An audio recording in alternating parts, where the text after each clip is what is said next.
Let me introduce you to my friend Davidas. He was born in a small town in Lithuania. Not the smartest guy, but he managed to successfully finish the school. He got into college, and after 3 years, he got a diploma in transport and logistics. He is now 26, working in a pretty modern logistics company as a truck driver. The salary that he gets for the job he does is above market average. He is also recently married, and his wife is expecting a first child. Sounds like David, by all definitions, is living a happy, standard life. And yet, because of technological innovation, he is going to face a really big problem in the upcoming future. Autonomous vehicles are forecasted to get mass adopted in 5-10 years period. This means that he might lose his job. He did everything right, or everything what society has expected up to this point in his life, and he is facing this unfortunate situation. Now, let's multiply his story and his personal tragedy by 50,000. Sounds big, right? This is approximately a number of people working as drivers in logistics in Lithuania today. Sounds like a big problem in upcoming years. Now take a moment and imagine this multiplied by 75 million.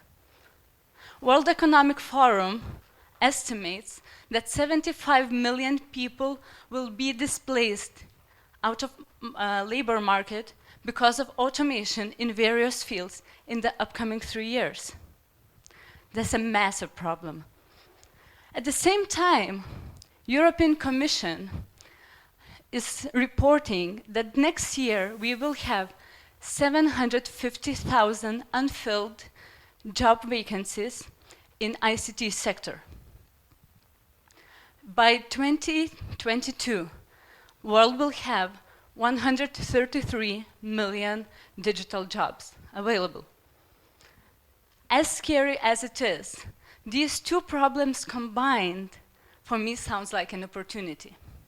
If we can figure a way to reskill those people at scale, we could target both of the problems at the same time. The growing unemployment caused by technology and innovation, as well as the lack of workforce in digital. My answer to this is online education, or what I call MOOCs 2.0, massive open online courses with a twist. MOOCs have promised to revolutionize global education already in 2012. With affordable content, best courses out there, growing supply, and multiple platforms to choose from. The popularity of MOOCs are still growing, counting 110 million users globally, and yet nothing has changed fundamentally. I still believe in online education, but if we want to use it as a way to reskill at scale, we need to significantly improve of how MOOCs are functioning. First of all, people who are already doing pretty well in their lives are the main group of users of online courses. They have the skills to learn, and they are driven by curiosity to learn something new. Maybe it's not even necessary for their jobs. They are not facing like huge career issues. This lack of why, or why I am doing this for, why I'm learning online for, means that the motivation to learn fades away pretty fast, leaving us with miserable 2 to 5% completion rates in online courses. So we have a situation where people, the most vulnerable to changing economic conditions are not learning online. And even if we get online, we don't learn anything anyway. Another issue is time. People report lack of time as also a reason to drop out. But that we will come back to. At schools and universities, we might understand and rationally think of long-term goals of why we are learning. But to learn every single day, we are motivated most likely because we are accountable for that. For parents, to teachers, to our peers. Maybe also the clarity of the fact I need to learn X, Y, Z by the specific point of time, whether it's an exam or graduation, also helps. In online education, these factors are almost non-existent. And that's why we need to find new ways to attract relevant people to learn online. And once they are there, motivate them to keep on going. I truly believe that we need to make learning sexy. We need to make it more attractive than the alternatives out there, whether it's meeting friends, watching a movie, doing nothing. We need to bring quick wins and short-term benefits to education to change people's behavior and natural laziness. From my perspective, there are two options. I'm not sure whether these are enough or whether one is better than other. So one thing that needs to be done to online education is linking it clearly to employment goals. Essentially, by enrolling in a specific course, and I should know that by the time I end it, there is an opportunity to be considered for a specific job. The second one is even simpler, a monetary reward, cash.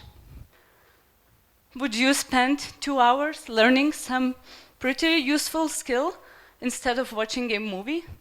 This random 5-star rated movie on IMDb? Most likely, yes. And that's the change of the behavior. I work in an online education platform, and we have tested this idea of paying learners in a real environment.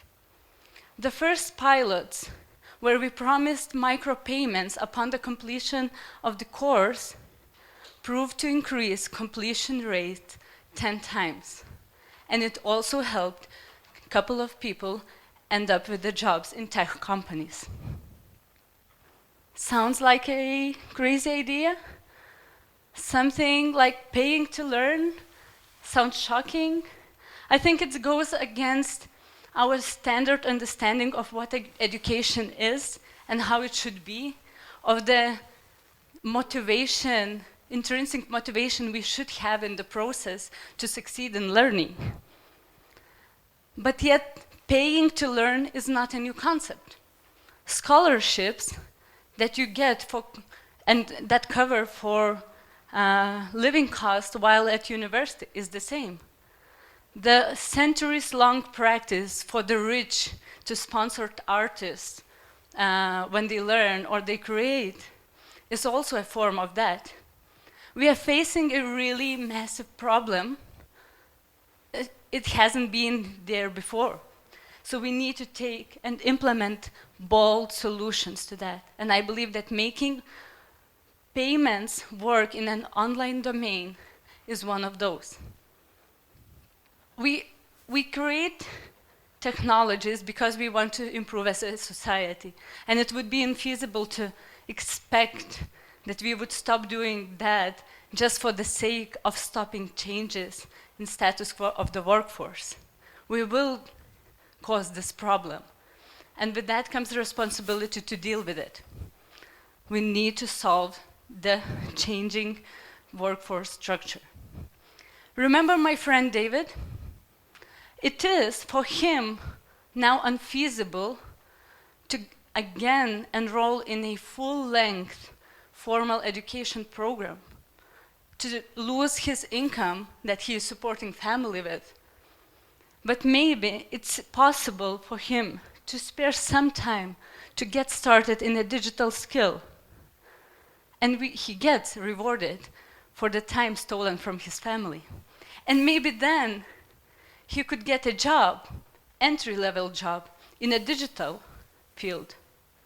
That pays maybe lower, but is balanced out by providing him with monetary incentives while he is deepening the knowledge. I believe that Davidas could, in this way, get from a statistical one in a displaced employee lines to a one in a person that is filling the digital skills gap. Actually, I don't have a friend called Davidas, but I guess the story and the characteristics we can relate to, and with our parents, with our environment. And if we can change those behaviors for one person, we can then deal with 75 million in the same effective online education-enabled way. Thank you.